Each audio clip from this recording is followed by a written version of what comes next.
미래에셋증권 허혁재 수석위원님과 지금 이야기 나누고 있는데요. 그 작년 12월, 올해 1월이 저점이었다. 이런 얘기가 막 돌면서 그때 샀어야 됐는데 이런 말하시는 분들도 좀 있고 아니다. 그때 사고 나서 만약에 잠깐 올랐어도 이거는 일시 반등이기 때문에 다시 또 내려갈 수 있다. 너무 지금 막 급하게 하지 마라. 이렇게 이 두 파가 지금 좀 있는 것 같아요. 그렇죠. 그런데 이 상황에서 지금 실제 집을 사야 되는 무주택자 입장은 되게 골치가 아프단 말이죠. 나는 지금 집이 필요하긴 한데 나 지금 전세 거의 만기 돼가는데 어떡하지? 이런 상황. 거기다 정책도 막 나오고 있고 이런 상황에서 지금 무주택자분들은 좀 어떻게 하는 게 좋다고 좀 말씀을 좀 하시는 편이에요? 일단 지금 상승 탄력 자체도 많이 떨어져 있고 여러 가지 봤을 때 해외 시는 언제 털지 모르지만 그것까지 하게 되면 너무 가정이 많아지잖아요. 너무 많죠. 그래서 역전세 물량이 막는다 하더라도 어느 정도 나올 거고 그렇기 때문에 또 매물 가격 자체가 되게 높게 형성되어 있어요. 그 높게 형성되어 있는 거를 지금 따라가면서 살 정도로 급하냐? 저는 그렇게 보지는 않거든요. 그래서 재하락이 올 거라고 저는 생각을 하는데 좀 하락기가 좀 더 기다려보는 게 좋지 않을까라고 생각을 하고요. 그러면 이제 하락을 했을 때 얼마 정도까지 하락을 하면 사야 되냐? 사실 그것도 되게 퀘스천이거든요. 근데 그거는 사람마다 기준이 되게 다를 것 같아요. 홍남 농자 같은 경우 50% 떨어져야 된다. 이렇게 말씀하시는 분도 계신데 저는 서울이다라고 하게 되면은 서울 같은 경우는 고점 대비 한 20% 정도 떨어지면은 그때부터 매수를 검토해도 되지 않나라고 생각이 들어요. 그러니까 전고점 기준으로. 예, 맞습니다. 전고점이 대부분 2022년 10월 달이나 아니면 현 정부 출범하기 직전 2022년 4월 달, 5월 달 이때거든요. 그래서 전고점 대비해서 한 20% 정도 다시 떨어지면은 그때부터 좀 매수를 검토해도 되지 않나라고 생각이 듭니다. 그때부터 좀 빠진 다음에 살짝 좀 올라간 거를 반납할 수 있는 부분이 분명히 있을 것이다. 지금 같은 경우에 송파가 일단 많이 빠졌잖아요. 전고점 대비해 30% 정도 빠졌다가 지금 한 15% 수준까지 회복을 했거든요. 그리고 서초 같은 경우는 20% 정도 빠졌다가 마이너스 한 10% 정도 회복을 했고 근데 강남에서 제일 좋은 약구정 같은 경우에는 한 10% 정도 빠졌다가 이제 전고점 회복을 했습니다. 그래서 그렇게 좋은 지역 같은 경우에는 보통 한 10% 정도 떨어져 있다라고 보시면 되고요. 그다음에 우리가 보통 회사원들이 많이 가는 잠실, 마포 이런 데는 한 15% 정도까지 떨어져 있는데 그게 다시 한 20% 수준 정도 떨어지면은 그때 좀 검토해도 늦지 않아 보입니다. 그러니까 그래봐야 어차피 5% 왔다 갔다인데 너무 급하게 지금 마음 먹을 필요가 있겠느냐. 이제 말씀하시는 게 상방으로 열린 게 그렇게 높지 않으니까 너무 급하게 마음 먹지는 좀 않아도 되지 않겠냐. 이런 얘기신 것 같아요. 그러다 보니까 이제 굳이 급한 게 아니라면 이 전략적인 판단으로 무주택자 입장에서 잠깐만 공급도 좀 부족하고 하니까 이제 앞으로 신축 선호 현상도 좀 늘어날 것 같으니까 아예 청약으로 간다. 그렇죠. 그래서 이제 청약으로 가서 이제 받아봐야겠다라고 생각하시는 분들이 지금 특히 서울 쪽에 많으신 것 같고 그게 이제 막 경쟁률로 막 나타나는 것 같은데 수방사 막 270대 나오고 물론 흑석자에는 특수한 경우 지금 83만 대를 나오지 않았습니까? 그럼 요 청약 시장을 노려보는 거는 어떻습니까? 청약 시장 노려보는 거는 일단은 예전같이 로또 분양은 아니에요. 예전에 20억짜리 아파트를 12억에 분양하니까 이건 당첨되는 순간 8억 정도를 기대하는 시장이었죠. 근데 지금 한 20% 떨어졌다라고 하게 되면은 20억 하던 게 16억 정도가 된 거고요. 12억에 분양을 하냐? 아니죠. 이제 건축비가 올랐으니까 14억 정도에 분양을 하는 거예요. 큰 차이 난다네. 그래서 2억 정도가 이렇게 내가 세이브가 가능하다라고 하게 되면은 그것도 안 할 이유는 없는 거죠. 근데 예전에 8억 정도의 큰 시세 차익을 기대했을 때하고 지금 2억이나 아니면 시세 차익을 기대할지 안 될지도 잘 모르는 상황인데 왜 이게 청약견이 높냐. 가장 큰 이유는 규제 지역이 풀렸기 때문이에요. 규제 지역이 풀리면서 청약 추첨제가 많아지다 보니까 로또 청약 때는 이건 돈 많은 사람들만 할 수 있고 그리고 가점 높은 사람만 할 수 있는데 30대 같은 경우는 자산도 적고 가점도 낮으니까 이건 그림의 떡이었죠. 이제는 그림의 떡은 아니고 내가 시도를 할 수 있다 보니까 실제 가져갈 수 있는 거는 적지만 기대할 수 있는 거는 내가 실제 청약을 해서 당첨될 가능성은 어쨌든 생겼다는 거죠. 그런 분들이 많아요. 그리고 강남 상구하고 용산구 같은 경우에는 규제 지역으로 묶여 있지만 규제 지역에서도 85제곱미터 이하나 60제곱미터 이하 같은 경우에는 추첨제 물량이 꽤 되거든요. 그러다 보니까 사람들이 많이 몰리는 겁니다. 그래서 일단은 예전에는 나한테 기회가 없었는데 기회가 생기면서 경쟁이 높아졌다라고 보여지고요. 로또 분양은 아니지만 그래도 충분히 아직까지는 해볼만하다. 라고 생각됩니다. 네. 근데 이제 계속 이제 분양가가 올라가게 되면은 네. 했을 때 손해가 되는 시점이 분명히 와요. 예, 그렇기 때문에 분양 공고를 잘 보고 네. 이 분양 공고 안에 있는 분양 가격과 주변의 아파트, 최고가가 아니고 최고가에서 떨어진 가격을 기준으로 했을 때 내가 들어가도 되는지 아닌지 그거를 케이스 바이 케이스 꼭 살펴보셔야 됩니다. 네. 예전에는 이게 이 차이가 너무 크다 보니까 그냥 막 넣었잖아요. 무조건 놓죠. 근데 지금은 절대 그럴 분위기는 아니죠. 그럴 분위기는 아닌데 네. 앞으로 분양하는 것들은 건축비가 올라가니까 네. 또 분양도 잘 되니까 좀 네. 무리하게 분양해 볼까 이런 것들이 나올 거예요. 네. 근데 지금까지 분양했던 것들은 그래도 예, 미분양 안 나게 관리 잘 하면서 왔거든요. 네네. 근데 제가 뉴스레터를 받아보는데 거기에 9억 원대 분양을 하는 아파트가 있었습니다. 이문동에 있는 아파트였는데 거기서 이제 약간 광고성이니까 뭐 12억인데 주변이 네. 이거 9억에 분양을 한다. 이거 하면 정말 대박이다. 그렇게 홍보를 한 거예요. 네. 제가 궁금하니까 들어가 봤죠. 네. 12억은 맞아요. 주변 아파트가. 그리고 최근에 입주하고 입주 한 3년밖에 안 된 아파트인데 브랜드나 입지나 단지의 규모가 다 비슷해요. 네.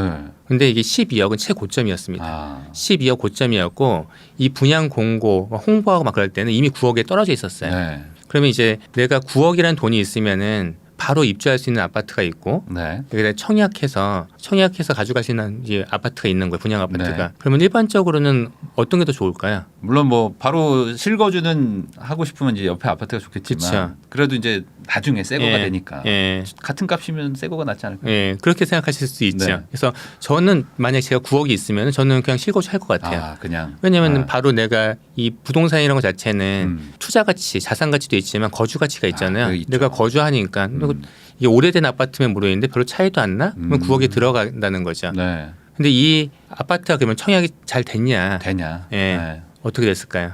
잘 안 됐겠죠. 엄청 잘 됐습니다. 잘 됐어요. 예, 잘 됐습니다. 그러니까 대표님 같이 생각하신 분도 계시는 거죠.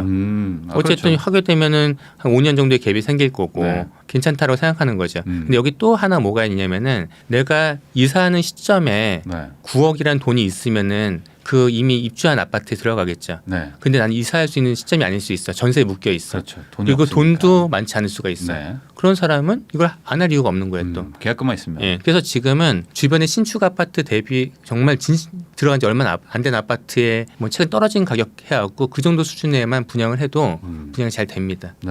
그러니까 주변에 있는 신축급 아파트 가격으로만 해도 사실은 내가 더 새 거인 거를 나중에 받는 거고 예. 금융적인 이득이 있으니까. 그래서 이제 그리고 또 이런 게 있는 거죠. 입주를 보통 한 3년 후에 하잖아요. 네. 그러면은 3년 동안 이제 시장이 안 좋았다 하더라도 3년 후 정도면 약간 회복될 가능성이 되게 높아 보이니까 네. 그럼 그때 회복되는 시점에 신축 아파트다라고 하게 되면 이제 타이밍. 올라갈 수 있는 거죠. 네. 그래서 그런 것도 다 봐야 됩니다. 근데 네. 어쨌든 분양가는 지금 계속 올라가고 있기 때문에 네. 분양 공고 냈을 때 그 분양가 잘 보고 좀 판단을 하셔야 됩니다. 네. 그러면 뭐 청약도 그렇고 아니면 이미 있는 뭐 구축을 사는 것도 그렇겠지만 어쨌든 이제 무주택자분들 입장에서는 어쨌든 내가 이제 거주하는 거를 고려를 안 할 수가 없지 않습니까? 그렇죠. 그런 것들까지 다 고려했을 때 좀 주목해야 될 만한 지역 같은 데가 좀 있을까요? 그래도 그런 질문을 이제 말씀하시면은 네. 아주 대답하기 힘든 게 교통호재 쪽으로 좀 봐야 아니 내가 얼마 투자에 따라 달라지잖아요. 그렇긴 하죠. 그러니까 어느 대학이 좋아요라고 똑같아요. 어느 대학 가면은 잘 될까요? 수능 점수부터 말씀해 주세요. 그렇죠. 똑같이 그럼 얼마 정도의 아파트 원하세요? 한 9억 정도가 요즘에 이제 보금자리론 기준이니까 그 정도 기준으로 한번. 근데 9억 정도 되는 아파트가 서울은 빼고 많진 않나요? 그런 것 같아. 그러면은 거꾸로 이렇게 여쭤보겠습니다. 그러면 뭔가 내가 실거주 수요가 좀 있으면서 무주택자라면은 어떤 거를 제일 가장 최우선 기준으로 보고 좀 앞으로 좀 투자 가치까지 좀 따진다면은 교통 같은 걸까요? 아니면 학군일까요? 아니면은 뭐 단순히 직주 근접일까요? 뭐로 가장 중요한 거 세 개 다 얘기하셨어요. 일단은 입지적인 거는 이제 대표님께서 말씀하셨는데 입지적인 거 외에 주택 유형부터 좀 살펴볼 필요가 있어요. 최근 빌라 이슈 엄청 많이 됐잖아요. 근데 빌라는 이슈가 되기 전부터 저는 하지 말라고 말씀드렸거든요. 근데 빌라 자체는 아파트 가격이 오르면 좀 따라 올라가는 게 있는데 이게 아파트보다 적게 올라가요. 아, 그렇죠. 예. 근데 또 그러다 보니까 사람들이 빌라를 안 사고 전세를 사는 거예요. 네. 근데 올라가지도 않는 빌라 왜 사라? 그러니까. 왜 사? 이렇게 된 거지. 그런데 이제 문제가 터지니까 되게 안타까운 거죠. 네. 우리나라에서 주택을 산다라고 했을 때는 제일 먼저는 아파트 단지가 구성되어 있는 아파트 들어가셔야 돼요. 두 번째가 주상복합이나 나홀로 아파트. 네. 세 번째가 빌라예요. 네. 그래서 만약에 비슷한 동네에 비슷한 시기에 지어진 단지가 있는 아파트가 10억이었다라고 네. 하게 되면은 옆에 나홀로 아파트나 주상복합은 8억이에요. 네. 옆에 있는 빌라는 6억입니다. 네. 그리고 이 갭은 점점 벌어져요. 네. 그렇다라고 하게 되면은 내가 살면서 단지가 형성돼 있으니까 되게 쾌적하고 또 좋잖아요. 네. 황금성도 좋고. 네. 그렇다면 처음부터 무조건 단지가 있는 아파트에 들어가셔야 됩니다. 어떻게든. 예, 이게 기본적인 로직이라고 봐야 되는 거고요. 네. 그다음에 입지로 봤을 때는 우리나라에 있는 서울뿐만이 아니고 도쿄가 됐던 뉴욕이 됐던 런던이 됐던 네. 다 세 가지로 결정됩니다. 하나는 교통. 예, 두 번째 자연환경, 네. 그다음에 커뮤니티예요. 커뮤니티. 예, 근데 우리나라는 이제 아파트라는 것 자체가 워낙에 다 많은 세대들이 들어가서 비싼 삶 살다 보니까 네. 아파트에 들어가는 자체가 커뮤니티예요. 그렇죠. 그래서 우리나라에서 얘기하는 커뮤니티는 어떻게 보면 학군이에요. 아, 학군. 예. 네. 그래서 교통 좋고 네. 자연환경 좋고 학군 좋은 곳 이 세 군데가 제일 중요한데 네. 이 세 가지가 다 갖춰져 있는 거는 몰라서 안 가는 게 아닙니다. 비싸서 안 가는 네. 거죠. 그렇다면 내가 그러면 이 셋 중에서 하나를 골라야 된다라고 네. 하게 되면은 무조건 교통입니다. 교통. 예, 그 교통이고 그 교통은 예, 당연히 뭐 자가 운전이 아니고요. 네. 지하철이에요. 지하철. 예. 네. 근데 서울의 지하철에 뭐 네. 9호선까지 있고 다른 노선까지 하면 너무 촘촘하잖아요. 그렇죠. 역세권 아닌 곳이 없을 정도로. 네. 그러면 어디가 정말 교통이 좋은 곳이냐라고 했을 때 결국은 회사들이 많이 몰려 있는 곳. 네. 광화문, 그다음에 여의도, 강남, 하나 더 한다면 요새 판교 네. 이 정도까지 해갖고 여기를 접근하기 편해야 돼요. 그래서 강남과 여의도와 도심을 네. 얼마나 빠르게 접근할 수 있냐 네. 이게 되게 중요하거든요. 그래서 향후의 가격도 결국은 도심과 여의도와 강남을 지하철 한 번로 빨리 갈 수 있는 곳이 네. 가격이 올라요. 아, 그러면 같은 돈이 있다면 예. 지금 당장 빨리 갈 수 있는 곳과 예. GTX가 생기면 빨라질 곳. 예. 여기 두 개 하나에 베팅한다 그러면 예. 당장 생기는 곳이 좋습니다. GTX는 믿지 마라. 예. 우선은 당장은. GTX 믿지 말라는 게 아니고요. 네. GTX 자체가 된다는 건 일단 경기도예요. 경기도죠. 네. 그러면은 GTX 주변으로 인프라가 엄청 좋아질 거예요. 네. 그래서 GTX를 믿고 가시려면은 반드시 GTX 바로 앞에 있는 걸 하셔야 됩니다. 아주 가까운 곳. 네, 제일 가까운 곳. 걸어갈 수 있는 수준. 제일 가까운 네. 곳. 그래서 보통 GTX가 있으면 상업 지역이 형성될 거고요. 네. 그 다음이 아파트예요. 네. 그 다음이 녹지입니다. 네. 그런 아파트를 해야 돼요. 근데 여기서 나는 자연환경이 중요하다 그랬으니까 네. 더 멀리 가야지 네. 네. 하면은 그때부터 이제 가치가 점점 떨어지는 거죠. 경기도로 나갈수록 교통의 중요성이 훨씬 더 중요하잖아요. 훨씬 중요하죠. 네, 자연환경 이런 것보다도. 네, 그러니까 나갈수록 더 이제 역에 가까운 곳으로 선택하시는 게 좋고 가능하면 지금 아예 접근이 좋은 곳으로 가는 게 그렇죠. 좋다. 이렇게 좀 정리할 수 있을 것 같습니다. 그러면 요것도 좀 궁금한데 이 사람들이 이제 집을 살 때 제일 걱정되거나 못 사게 되는 이유 중에 하나가 내가 돈을 버는 어떤 연봉과 모아둔 돈 가지고 어느 정도 집을 사야지 좀 적절하지? 이게 좀 애매한 것 같아요. 뭐 다들 다 좋은 집 사고 싶어 하지만 그렇죠. 그러면 필연적으로 대출을 다 많이 받아야 되고 그래서 내가 가고 싶은 집은 좀 비싸고 내가 살만한 집은 좀 가기 싫고 뭐 이러다 보니 적절하다는 게 참 어렵거든요. 그렇죠. 어떤 뭐 이런 위원님만의 뭐 기준이나 어떤 상담하실 때 뭐 대략적인 어떤 가이드라인 같은 거 좀 있을까요? 그런 거는 상담해 본 적은 없는데요. 왜냐면 보통 워낙 자산 같은 아니 그런 건 아니고요. 보통 본인들이 내가 어느 정도 사야 된다는 걸 알고 계신 경우가 많긴 해요. 근데 좀 이건 좀 무리인데요. 이렇게 말씀해 주실 수 있잖아요. 무리인데요. 네. 이거는 좀 조금만 낮추시죠. 그럴 때는 우리가 항상 국제적인 기준이라는 게 있거든요. 국제적인 기준. 이게 국제적인 기준이라는 게 내가 집 살 때 기준은 아니에요. 집 살 때는 보통 PIR 얘기하고 PIR 대비해 갖고 우리 서울 집값 비싸다. 뭐 근데 지방은 싸다. 말이 안 되죠. 왜냐면 집값은 당연히 차이가 나는데 그렇죠. 서울 집값이 PIR이 비싸다고 떨어져야 되고 그럼 지방 집값 올라야 되냐? 그건 말이 안 되기 때문에 그런 기준은 아닌 것 같고요. 우리가 주거 자체도 결국 거주를 하게 되면 주거 비용이 들어가거든요. 근데 그게 월세로 살던 전세로 살던 자가가 되던 주거 비용이라는 게 들어가요. 그렇죠. 그러면 내가 집을 살 때 그 보통 주거 비용 허들을 하는 게 30%를 얘기하거든요. 소득의 30%. 내가 갖춰본 소득이 500만 원이다. 그럼 월세 150만 원까지 사는 거죠. 그래서 그거를 약간 역으로 좀 계산하면 어떨까라고 네. 생각이 들어요. 아, 그럼 원리금 상환이니까 원금 빼고 이자만. 예를 들어서 내가 10억짜리 아파트를 산다. 네. 근데 아파트 살 때 내 돈으로만 사겠다는 분이 계신데 그거는 현명하진 않아요. 네. 예, 아무래도 네. 그러니까 아파트가 올라가는 것 대비해서 급여가 올라가거나 내가 자산을 그만큼 더 빠르게 하는 건 쉽지 않기 때문에 네. 만약에 내가 10억의 아파트 산다. 네. 그럼 LTV를 60%를 받는다. 네. 그럼 내가 4억이라는 돈이 있어야겠죠. 그렇죠. 그러면 내가 4억이라는 자산이 있고 6억을 빌린다. 그럼 네. 6억을 빌렸을 때 만약에 이율이 뭐 4%일 수도 5%일 수도 있는데 만약 4%다라고 하게 되면 연간 이자가 네. 2,400만 원 네. 정도가 돼요. 그럼 2,400만 원이 세후 연봉의 30%가 되려면 세후 연봉이 이제 8천만 원 정도 돼야 되거든요. 그렇죠. 한 달에 한 200만 원이니까. 예, 그러니까 세후 연봉이 8천만 원이다라고 하고 그 이자가 30%면 이제 2,400이니까 네. 2,400만 원 정도를 할 수 있다라고 하게 되면은 뭐 10억까지 볼 수 있죠. 그래서 저는 순수하게 세후 소득 대비해서 30% 정도의 이자를 내는 거로 좀 생각을 합니다. 그러면 대충 계산해서 그냥 연봉 한 1억 정도면은 10억 정도. 그래서 이게 대출 이자에 따라 달라지는데 뭐 대략 대출 이자가 4%면은 네. 한 12.5배 정도 되는 네. 거고요. 대출 이자가 5%면 하면 더 줄어드니까 레버리지 효과가 10배 네. 정도. 네. 그래서 연봉의 4% 5% 기준 한다라고 하게 되면은 LTV 60% 받고 그러면은 연봉이 한 10배에서 12.5배 정도 네. 이 정도가 이제 괜찮지 않을까. 그 정도가 이제 상한선이라는 말씀이신 거죠. 그 이상으로 가면 좀 무리의 느낌. 약간 막 이자를 막 300씩 내고 막 이러면. 그런데 그거는 이제 소비를 줄이면서까지 가는 사람이 있고 어느 정도 네. 적정 생활을 유지하면서 되는데 아무래도 사람마다 다른 거니까. 사람마다 너무 다르긴 한데 그 정도가 적정하지 않을까. 약간 그걸 기준으로 삼으셔가지고 예, 예. 내가 이제 소비가 어느 정도냐 이걸 예. 좀 고려하셔서 예. 정하시면 좋을 것 예. 같다. 그게 이제 자연스럽게 대출을 받을 수 있는 기준이 되는 거일 수도 있겠네요. 내가 맞습니다. 한 요 정도만 대출 받고 실거주를 해라. 예. 너무 대출 많이 받으면 사실 생활이 안 되거든요.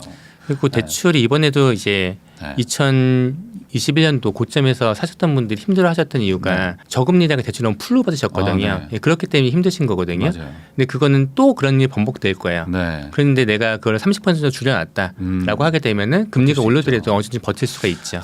제가 2.8에 받아놓은 게 6.8까지 갔거든요. 예. 다시 조금 내려가고 있는데 이제 5까지 내려오고 있는데 아 이게 이렇게 막 2배가 넘어가 버리니까 예. 그것도 단기간에 올라버렸잖아요. 그렇죠. 그러니까 이게 와 힘들더라고요. 예, 너무 그리고 요새 30대 친구들 되게 꼼꼼해요. 네. 그냥 하는 게 아니고 그래서 내가 다 촘촘하게 계획을 세워놓은 거야. 네. 원리금 하면은 내가 마이너스는 아니고 똔똔은 되겠네. 네. 그렇게 이제 너무 촘촘하게 세워놓다 보니까 네.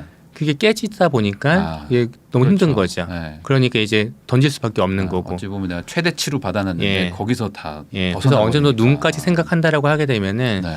한 이자가 가처분 소득의 30% 정도 나가는 소득이 좀 적정하지 않을까라고 생각됩니다. 그럼 요거 좀 궁금합니다. 아까 위원님께서 이제 단기 상승이 좀 있었지만 요거가 조금 더 추가 하락의 요인이 어쨌든 지금 외부의 위험도 있기 때문에 있을 수도 있다. 예. 약간 좀 조심하자 예. 이렇게 말씀을 해주셨는데 그러면 이제 거꾸로 가지고 있는 분들 입장에서 예. 내가 이제 가지고 있는데 좀 약간 반등한단 말이죠. 예. 그리고 또 전화도 좀 오고 예. 좀 혹시 파실래요? 막 이렇게 예. 연락이 오면 예.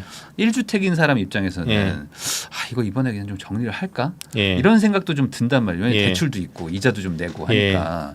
그러면 이렇게 가지고 있는 분 입장에서는 어떻게 판단하는 게 주택이 하나이신 분이요? 네, 하나이신 분이 저는 주택 하나이신 분한테는 팔지 말라고 말씀드리거든요. 가능하면. 아주 심플하게 가격이 높았을 때 팔고 네. 좀 더 떨어지면 낮았을 때 사면 될 것 그렇죠. 같은데 주식처럼. 그게 쉽지가 않아요. 네, 그렇죠. 네, 이게 팔면은 계속 떨어질 것 같거든요. 네. 만약에 예상한 데 떨어지면은 네. 그럼 치고 올라가면은 이게 실제로 치고 올라가는 건지 아닌지 되게 헷갈려요. 그래서 이거를 내가 산 가격보다 더 싸게 비싼 네. 아파트를 다시 사는 게 쉽지가 네. 않아요. 그건 그렇죠. 그래서 저는 주택이 하나 있으시다라고 네. 하게 되면은 그냥 팔지 말라고 말씀을 드려요.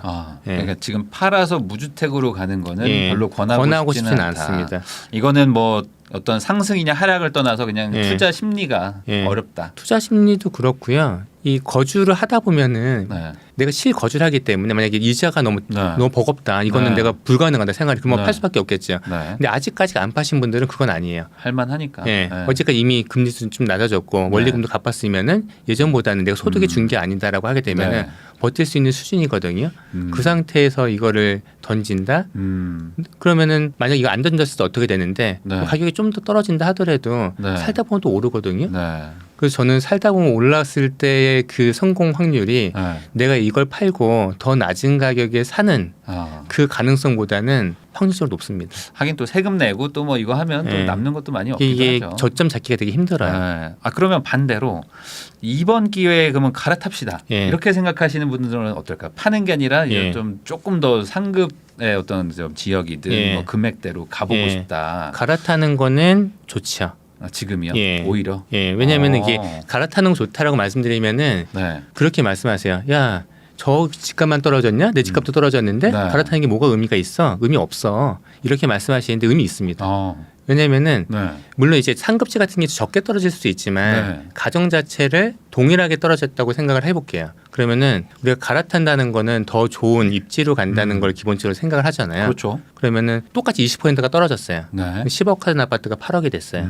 나는 5억짜리 아파트에 살아요. 네. 5억짜리 아파트는 4억이 됐겠죠. 네. 그러면은 예전에 이게 가격이 떨어지기 전에는 5억짜리 아파트 10억을 가려면은 5억이 필요합니다. 근데 똑같이 20%가 떨어지면은 4억짜리 아파트에서 8억을 가려면은 4억이 네. 필요해요. 네. 그렇기 때문에 가격 하락기에 내가 동일한 비율로 떨어졌다라고 하게 되면은 좀 더 좋은 네. 지역으로 네. 좀 더 넓은 평형으로 좀 더 음. 작은 비용을 갖고서 갈 수가 있거든요. 네. 그래서 그거는 충분히 검토할 만해요. 거기다 또 요즘에 또 거래량이 어쨌든 조금은 좀 살아났으니까 예. 예전처럼 또 아예 거래가 막 중단됐을 예. 때처럼 못 가는 건 아니니까 예. 한번 옮겨볼 만도 하다. 예. 다만 아까 말씀하신 것처럼 예. 대출 이자를 막 무리해서 받아서 예. 옮기는 정도까지는 하지 마시고 예. 적절한 선에서. 지금은 무리해서 받을 수도 없습니다. DSR이 하긴 있기 때문에. 그렇긴 하죠. 예. 딱 은행에서 해주는 만큼만 받으면 그러면 될 것 같아요. 그 정도만 현재는요. 받으면 되는 것 같아요. 예. 장모님 돈 뭐 이제 부모님 돈 땡겨서만 예. 안 사면 예. 뭐 무리해서 살 수도 없죠 사실.